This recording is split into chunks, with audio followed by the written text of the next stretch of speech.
Jai Hind everyone, this is Junior Under Officer Yashi and this video is to tell you about NCC and basically we are going to discuss about DU NCC. तो जब हम DU NCC की बात करते हैं तो firstly I think I should introduce my self. तो मैंने अभी सी सर्टिफिकेट का एग्ज़ाम दिया है. लेट्स होप कि रिजल्ट कैसा आता है. तो फाइनली ये मेरा फाइनल स्टेज है NCC का. And something more about me, that is I have completed my A certificate from UP itself and B as well. अब A and B मेरा यूपी से कंप्लीट हुआ है और C सर्टिफिकेट मेरा KMC NCC से कंप्लीट हुआ है. KMC is a college in DU as you all know about. So अब हम बात करते हैं कि ऐसा कैसे है A और B सर्टिफिकेट, C सर्टिफिकेट क्या होता है और किस तरह से ये चीज़ें होती हैं, या फिर जितनी भी मैंने टेक्निकल टर्म्स बोली ये सब क्या थी. तो फर्स्टली जब हम NCC की बात करते हैं, NCC is national cadet corps, यानी कि जो नेशनल लेवल पे एक ऑर्गेनाइजेशन है. ये सिर्फ और सिर्फ एक सोसाइटी नहीं है जैसे कि DU की बाकी सोसाइटीज़ हैं. ऑब्वियसली एक सोसाइटी की तरह फंक्शन करती हैं कॉलेज में, but still it's not only an society. तो ये है क्या? तो एक नेशनल लेवल की ऑर्गेनाइजेशन है जिसमें कि ऑल ओवर इंडिया से कैडेट्स जुड़े हुए होते हैं इसमें कैडेट्स. तो अब हम बात करते हैं कि किस तरह से DU NCC और ये सारी चीज़ें, क्या प्रोसीजर है, क्या होता है, क्या नहीं होता है. आप लोगों में से कुछ ने आई होप या आई विश कि A सर्टिफिकेट कंप्लीट कर लिया होगा या फिर A सर्टिफिकेट ऑलरेडी कर रखा होगा. A is not a mandatory certificate, मतलब A लेवल एक ऐसा स्टेज है जो कि मैंडेटरी नहीं होता है करने के लिए. बट जब हम 8th या 9th क्लास में होते हैं, जब हमारी एज इतनी नहीं होती है कि हम B सर्टिफिकेट दे पाएँ, तब स्कूल लेवल पे A सर्टिफिकेट ऑलरेडी कंप्लीट हो जाता है. उसके बाद B सर्टिफिकेट जो होता है वो सेकेंड स्टेज होती है. उसमें बेसिकली कभी कभी कुछ स्कूल्स करवा लेते हैं B सर्टिफिकेट भी, बल्कि ज़्यादातर ये कॉलेजेस में होता है. तो जब आप कॉलेज में आते हैं, अगर आपने फर्स्ट एनरोलमेंट करवाना है या फिर आप करवाओगे, तब आप B सर्टिफिकेट में डायरेक्टली इन्वॉल्व हो जाओगे, क्योंकि A सर्टिफिकेट कंपलसरी नहीं है. ठीक है, तो ये 3 स्टेज होती हैं. आपका 2 साल की ट्रेनिंग होती है A सर्टिफिकेट में, 2 साल की ट्रेनिंग होती है B सर्टिफिकेट में, और फिर 1 साल की ट्रेनिंग होती है C सर्टिफिकेट में. तो बेसिकली आपका ये पूरा 5 साल की जर्नी होती है अगर आप कंप्लीट A to C करेंगे. बट मैंडेटरी नहीं है ये करना, तो ज़्यादातर कैडेट्स की जर्नी 3 साल की होती है जो आप अपने कॉलेज लेवल पे करेंगे. और अगर आप में से मैक्सिमम ऐसे लोग हैं जिन्होंने A नहीं करा है, तो कोई डरने वाली बात नहीं है, या फिर कोई ऐसा नहीं है कि आप फ्रेशर हैं या कुछ भी है. मैक्सिमम लोग फ्रेशर ही होते हैं. आप खुद सोचिए, अगर किसी ने A सर्टिफिकेट करा है 8th और 9th क्लास में, तो उसे कितना याद होगा कि क्या उसने सीखा क्या नहीं. तो ज़्यादातर वो अफेक्ट नहीं डालता, और बहुत ही कम बच्चे होते हैं जो ऐसा लाइक A ऑलरेडी करके आए हुए होते हैं. और मेरा केस तो बिल्कुल ही अलग था, बट चलिए ठीक है. तो हमारे ये 3 सर्टिफिकेट होते हैं. उसमें बेसिकली आपका एक एग्ज़ाम होता है. B सर्टिफिकेट के लिए एक एग्ज़ाम दोगे आप, और C सर्टिफिकेट के लिए एक एग्ज़ाम दोगे. B सर्टिफिकेट में जो 2 साल की ट्रेनिंग होती है, उसमें आप सेकेंड ईयर में एक कैंप करोगे, और C सर्टिफिकेट में आप अपने 3rd ईयर में एक कैंप करोगे. बेसिकली एग्ज़ाम की एलिजिबिलिटी, यानी कि आपको एग्ज़ाम और एडमिट कार्ड मिलने के लिए जो एलिजिबिलिटी है, दैट इज़ कि आप कम से कम 2 कैंप्स करेंगे. B में एक कैंप, B का एग्ज़ाम देने के लिए एक कैंप, और C का एग्ज़ाम देने के लिए दूसरा कैंप. तो बेसिकली B का एग्ज़ाम देने के लिए एक कैंप हो गया, और C का एग्ज़ाम देने के लिए एक और कैंप. तो that is 2 camps all over. अब हम इसके आगे बात करते हैं कि NCC क्यों लेनी चाहिए, तो उसके बेनिफिट्स क्या हैं, कैसी चीज़ें होंगी क्या नहीं. तो मैंडेटरी तो एक कैंप हो गया, B के लिए एक और C के लिए एक. लेकिन इसके अलावा बहुत सारे कैंप होते हैं. एक CATC लगता है आपका, कंबाइन एनुअल ट्रेनिंग कैंप, जो कि आप एक कैंप करके भी रह सकते हैं. ज़रूरी नहीं है कि आप ज़्यादा कैंप करें, बट इट डिपेंड्स कि आपकी प्रायोरिटी क्या है, आपको क्या करना है. आपकी प्रायोरिटी के अकॉर्डिंग ये बेस होगा कि आपको बाकी कैंप्स करने हैं या नहीं. तो कैंप्स किस किस तरह के होते हैं? सबसे जो रिनाउंड कैंप माना जाता है, that is Republic day camp. उसके बाद आप YEP यानी कि यूथ एक्सचेंज प्रोग्राम के लिए जाते हैं. RDC यानी कि Republic day camp, that is 26 जनवरी पे जो आपका कैंप होता है, और जो राजपथ पे जो NCC का कंटीजेंट चलता है, और वो कल्चरल एक्टिविटीज़ भी उसमें इन्वॉल्व होती हैं, दैट इज़ RDC का कैंप. और RDC में जो बेस्ट कैडेट्स होते हैं, या फिर RDC में एक अलग से कंपटीशन ऑर्गेनाइज होता है for the selection of youth exchange programme. Youth exchange programme is जब हमारे इंडिया के जो बच्चे हैं, जो कैडेट्स हैं, वो दूसरी कंट्रीज़ में जाते हैं, और दूसरी कंट्रीज़ के हमारी कंट्रीज़ में आते हैं. कुछ स्पेसिफिक कंट्रीज़ हैं वो जिसमें ये जाते हैं. ठीक है, तो बहुत सारे इसके अलावा भी कैंप्स होते हैं, लाइक TSC दैट इज़ थल सैनिक कैंप. ट्रैकिंग का कैंप होता है, हिमालयन में आपकी ट्रेनिंग होती है, हिमालय ट्रेनिंग सेंटर जो आपका देहरादून में है. इसके अलावा paratroopers camp, NWM that is national war memorial, और ये बहुत ही अच्छा कैंप लगा मुझे, जिसके बारे में मुझे दिल्ली आके पता चला था कि सिर्फ एक कैंप करना होता है. वो एक कैंप ही नेशनल लेवल का होता है. जैसे आप RDC करोगे, तो RDC से पहले बहुत सारे प्री RDC के कैंप होते हैं, यानी कि उससे पहले सिलेक्शन प्रोसीजर होता है. बट NWM सिर्फ एक सिंगल कैंप होता है, जिसमें आपका एक बार आप सिलेक्शन दे दो, सिलेक्शन के बाद डायरेक्टली एक कैंप, वो भी नेशनल लेवल का.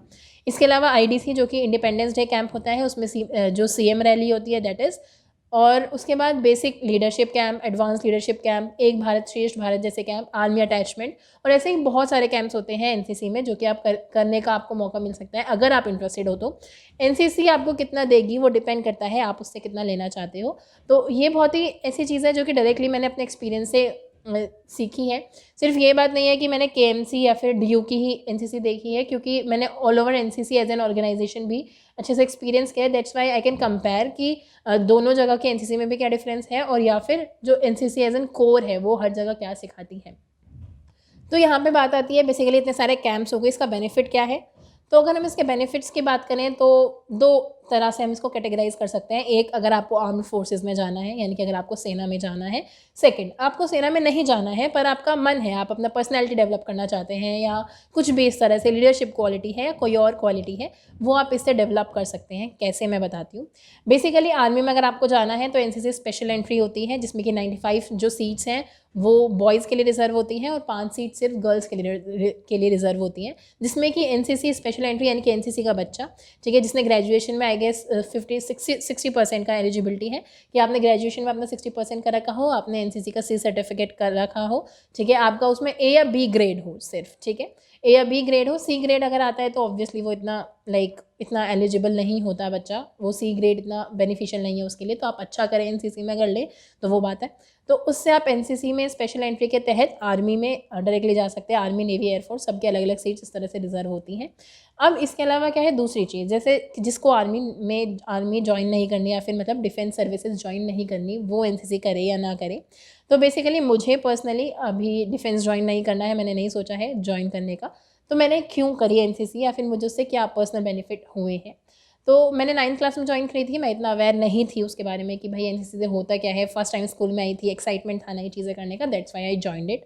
तो फिर वहाँ पे पता नहीं चला 10th क्लास में जब मेरे को अवेयरनेस हुआ और चीज़ों से कि भाई ये सब होता क्या है, व्हाट इज़ माय गोल और मेरे गोल के अकॉर्डिंग ये चीज़ है या नहीं। मेरा गोल काफ़ी पहले से क्लियर था बट मेरे गोल के अकॉर्डिंग ये चीज़ है या नहीं ये मुझे 9th क्लास में नहीं पता था। तो 10th क्लास में वो चीज़ क्लियर हुई कि अच्छा मेरी लाइन ये है सिविल सर्विसेज और एनसीसी यहाँ पे हेल्प करता है। बट स्टिल मैंने एनसीसी नहीं छोड़ी। क्यों नहीं छोड़ी? क्योंकि उससे एक्सपीरियंस इतना अच्छा मिला था या फिर इतनी सारी चीज़ें सीखने को मिलती हैं। जब आप चैलेंजेस फेस करते हैं तो आपको कॉन्फिडेंस आता है और वो कॉन्फिडेंस, लीडरशिप क्वालिटी जो एनसीसी आपको सिखाता है, पर्सनैलिटी डेवलप जो करता है आपकी, जो स्पीकिंग स्किल्स आपको देता है या फिर जो आपको एक प्रॉब्लम सॉल्विंग की कैपेसिटी देता है, वो एनसीसी से बढ़कर आई डोंट नो कि कौन सी ऑर्गेनाइजेशन है जो आपको बहुत ज़्यादा सिखा सके।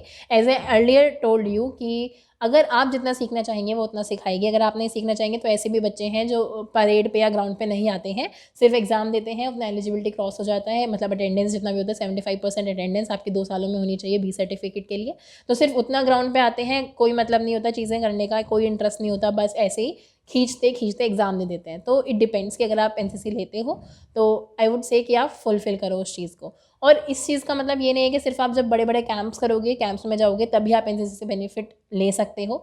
एनसीसी से बेनिफिट आप कई तरीके से ले सकते हो। जब आप किसी भी एक कंटीजेंट को कमांड करते हो, उसका जो कॉन्फिडेंस होता है, जब आप अपने बडीज़ के साथ देखते हो कि किस तरह से प्रॉब्लम्स आ रही हैं, आपको आपके सीनियर चैलेंजेस देते हैं, आपको आपके सीनियर जब डांटते हैं आप किस तरह से उसे टॉलरेट करते हैं, ये सारी चीज़ें भी एनसीसी आपको सिखाती है। तो उसके अलावा देखो एनसीसी बेसिकली 2 चीज़ें आपको सिखाता है। जब आप देखते हो ना एनसीसी का मोटो है यूनिटी एंड डिसिप्लिन, तो कैसे यूनिटी आती है और कैसे डिसिप्लिन आता है। यूनिटी आती है जब आप अपने बडीज़ को अपने साथ रखते हैं। अगर एनसीसी में कभी भी आप अकेले आगे नहीं जाते या फिर आप अकेले नहीं हैं, आप अगर अपने साथ वालों को अपने साथ लेके चलेंगे तब आप एक साथ जाएंगे, तब वहाँ से आपको यूनिटी सीखने को मिलती है। और डिसिप्लिन जब आपके सीनियर्स आपको डांटते हैं आपकी हर गलती के लिए, और वो एक अलग ही कल्चर है। जब आप मैम सर वाला जो कल्चर आता है और जूनियर सीनियर वाला जो कल्चर आता है, वो एक अलग यूनिकनेस है एनसीसी की। इसके अलावा अगर हम बात करें तो और क्या क्या चीज़ें हैं कि आपको एनसीसी क्यों ज्वाइन करना चाहिए। बेसिकली द थिंग इज़ कि एक तरीका है, अगर आप देखोगे तो जैसे मैंने बी सर्टिफिकेट जहाँ तक करा अपने स्कूल से, वहाँ पे फेस्ट जैसा कुछ चीज़ नहीं था। और डीयू के फेस्ट आपको पता ही है कि कितने रिनाउंड हैं और कितने फेमस होते हैं। तो अगर हम डीयू के फेस्ट की बात करें तो ऐसे ही एनसीसी, क्योंकि एज एन सोसाइटी भी वर्क करता है, तो वो भी फेस्ट करवाता है। अब एनसीसी जहाँ जहाँ है वो कॉलेजेस अपने फेस्ट करवाते हैं, तो इसलिए आपको अपने आप को प्रूव करने का बहुत ज़्यादा प्लेटफॉर्म मिलता है, यानी कि आप अपने चीज़ों को दिखाने के लिए आपको बहुत ज़्यादा वाले प्लेटफॉर्म्स मिलते हैं काम करने के लिए। जैसे अगर मैं बता दूँ, यूपी में ज़्यादातर क्या होता है कि आप कैंप्स करेंगे, कैंप्स में आपको अलग अलग कॉम्पिटिशन्स फेस करने पड़ेंगे, उसमें आप कॉम्पिटिशन्स में वहाँ पे आप विन करते हैं या आप पार्टिसिपेट करते हैं, उससे आप अपने टैलेंट को परख सकते हैं, इम्प्रूव कर सकते हैं। यहाँ पे एक अपॉर्चुनिटी आपको फेस्ट की भी मिलती है। जब फेस्ट होते हैं वही अलग अलग कॉम्पिटिशन्स होते हैं, प्रोग्राम्स होते हैं, उसमें आप जाइए अलग अलग जगह, लाइक हर तरह का कॉम्पिटिशन होता है। आपका ड्रिल कॉम्पिटिशन है, गार्ड कॉम्पिटिशन है, मतलब drill, cultural, flag area, best cadet competition, NIAP, ये सब होता है। ठीक है, वैसे एनआईएपी बेसिकली आरडीसी का पार्ट है। अभी एनआईएपी क्या है, that is national integration awareness program. जब आप आरडीसी करते हैं या फिर यूपी में तो आईजीसी में भी है, यानी कि inter group competition. Inter group competition is, जैसे यूपी एक डायरेक्टरेट है, स्टेट लेवल पे है, और जिले लेवल पे अगर आप देखोगे तो 11 ग्रुप्स उसके डिवाइडेड हैं, 11 ग्रुप्स में एनसीसी डिवाइडेड है। दिल्ली में 3 ग्रुप्स में एनसीसी डिवाइडेड है। ठीक है, तो इंटर ग्रुप कॉम्पिटिशन होता है यूपी में, प्रॉपर आरडी की तरह ही होता है। जैसे आप पूरा वहाँ पे आईजीसी कर लेंगे तो जैसे आरडी में जो होता है वही सब कुछ आईजीसी में भी होता है। तो वहाँ पे नेशनल इंटीग्रेशन अवेयरनेस प्रोग्राम, वो 30 मिनट्स की प्रेजेंटेशन होती है। 30 मिनट्स का एक तरह से आप एक्ट करते हैं, प्ले करते हैं अपने कल्चर को शो करते हुए। तो ये सारी चीज़ें होती हैं, वो अलग अलग कैंप्स में अलग अलग चीज़ें हैं, हम इतना डीप नहीं जाएंगे। तो बेसिकली मैं फेस्ट पे थी। जब आप फेस्ट में अलग अलग कंपटीशन फेस करते हैं, जो कि मैंने खुद लाइक एक्सपीरियंस किया, जब हमारा जैसे वो 2020 का जो हमारा अभी इवेंट हुआ था फरवरी में, तो fest is all about competitions. आपकी जो आपकी टीम वर्क है, आपको वो देखने को मिलता है।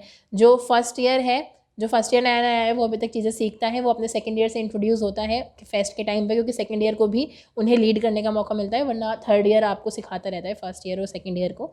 तो ये अलग अलग चीज़ें हैं।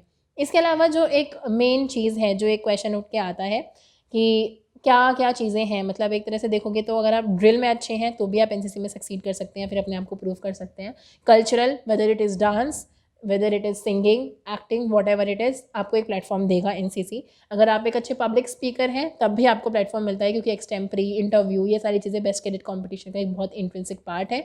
और खासकर एक फ्लैग एरिया एक चीज़ होती है। फ्लैग एरिया इज़ लाइक कि बहुत बड़ी रंगोली, आप समझ लीजिए, बहुत ही लेमैन टर्म में बता रही हूँ मैं ये। ठीक है, तो उसे एक्सप्लेन करना होता है, तो वहाँ पे आपके स्पीकिंग स्किल्स बहुत ज़्यादा बेनिफिट होता है, या फिर आप अपने आप को वहाँ पे इम्प्रूव कर सकते हैं उस तरीके से। उसके अलावा आपकी यूनिफॉर्म जो होती है, इतनी सारी चीज़ें हैं, मतलब हर चीज़ आपको कुछ ना कुछ सिखाती है। वहाँ पे ड्रेसअप होने का एक तरीका होता है, सलीका होता है हर चीज़ का। आपको हर मिस्टेक पे आपको पनिशमेंट वाला जो खतरा होता है, उससे आप बहुत कुछ सीखते हैं। तो NCC is all about learning. जब आप सबके साथ सीखते हैं या फिर सबको सिखाते हुए सीखते हैं, तो दोनों ही चीज़ से आप ज़रूर सीखते हैं। अब हम बात कर लेते हैं टाइम मैनेजमेंट की। किस तरह से टाइम मैनेजमेंट होगा जब आप देखते हो कि कॉलेज की सोसाइटीज़ हैं, अदर सोसाइटीज़ भी हैं, एनसीसी भी है, और आपका कॉलेज जो नॉर्मल कॉलेज क्लासेस हैं वो भी है। तो मैं बता दूं, अपने फर्स्ट ईयर में मेरे पास डिबेटिंग सोसाइटी भी थी, एनसीसी भी थी, और कॉलेज तो था ही अपना जो चलता रहता है।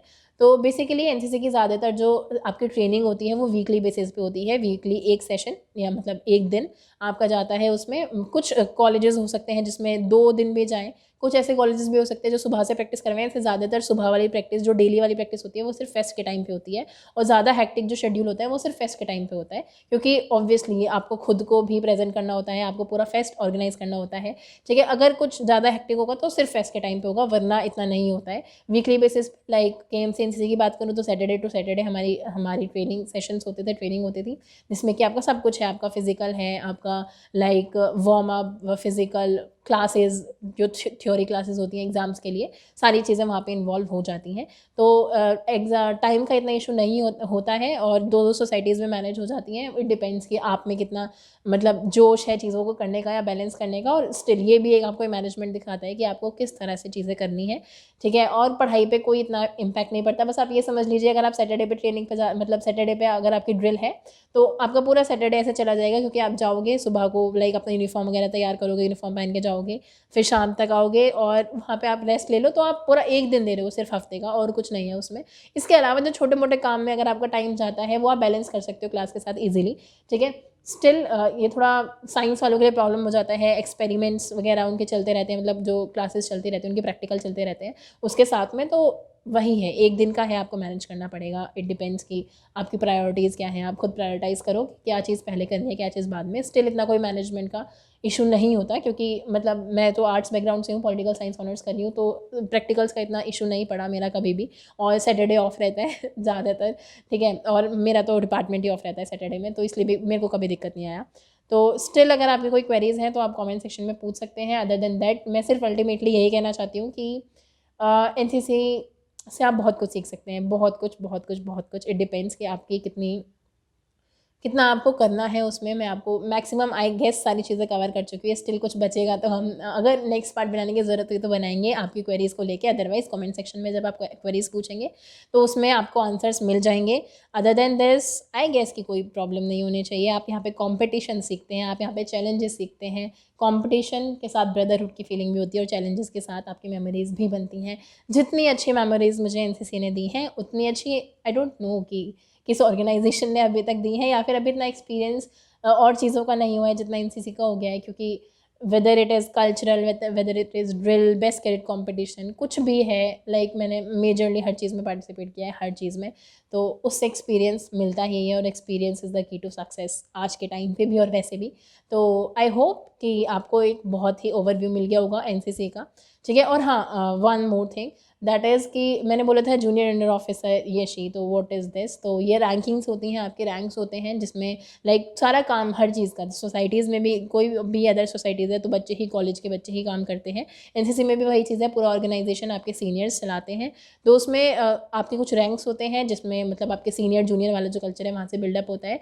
तो इसी तरह से अलग अलग कॉलेज में अलग अलग क्राइटेरिया होता है रैंक्स का, कि उन्हें रैंक्स कैसे मिलने से। एनसीसी में इंटरव्यू का है, और मेरी जो रैंक है वो यूपी से एसोसिएटेड है, क्योंकि मैं यूपी में ऑलरेडी बी सर्टिफिकेट करके आई हुई थी, ठीक है। तो इसलिए वो सी सर्टिफिकेट में डायरेक्टली मेंशन हो गया। तो ये सारी चीज़ें हैं जो कि आप एनसीसी में सीखेंगे। और क्योंकि वहाँ पे हर जगह आपको रिवॉर्ड और पनिशमेंट का गेम इतना अच्छा चलता है कि मतलब आप इन्जॉय करोगे चीज़ें। आपको अगर रगड़ा भी मिलेगा ना, लाइक रगड़ा इज़ लाइक जब आपको ग्राउंड पे मेहनत करवाई जाती है, और जब आप मेहनत नहीं करते हैं या फिर आप अच्छा परफॉर्म नहीं करते हैं तब आपको रगड़ा दिया जाता है, यानी कि आपको रगड़ दिया जाता है अच्छे से। आई होप आप समझ रहे होंगे। तो इट्स ऑल अबाउट एक्सपीरियंस। आपको उसमें भी मज़ा आता है, क्योंकि आप अकेले नहीं होते, आपके साथ आपके बडीज़ होते हैं। आप आगे तब तक नहीं चल सकते जब तक आपके साथ वाला आपके साथ नहीं चल सकता। तो it's all about experience, learning, and that's all from my side. Still अगर कोई क्वेरी है तो आप पूछ सकते हैं। जय हिंद।